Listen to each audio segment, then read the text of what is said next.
Bayram günlərində həddindən artıq qidalanmaq sağlamlığımız üçün ciddi problemlərə yol açır.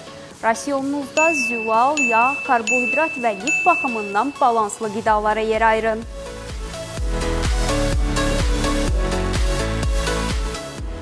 Qızardılmış yeməklərdənsə sobada bişirilmiş toyuq, balıq və ətə üstünlük verin.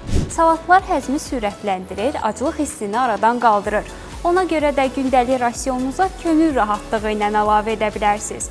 Amma mayonezdən çox istifadə etmək məsləhət görülmür.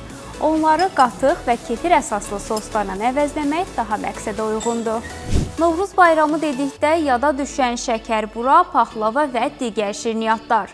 Tərkibində yüksək miqdarda yağ və şəkər olduğu üçün çəki artımına, eləcə də həzm problemlərinə yol aça bilər.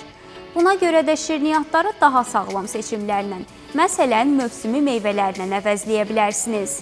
Bayram ponçalarının əvəz edilməzi olan çərəzlər. Faydalı yağlarla zəngin olsa da, bəzi insanlarda allergiyaya yol aça bilər. Buna görə də qoz, fındıq, badam və digər çərəzlərə həddindən artıq istifadə etməyin. Fərdi həssaslıqlarınızı nəzərə alın.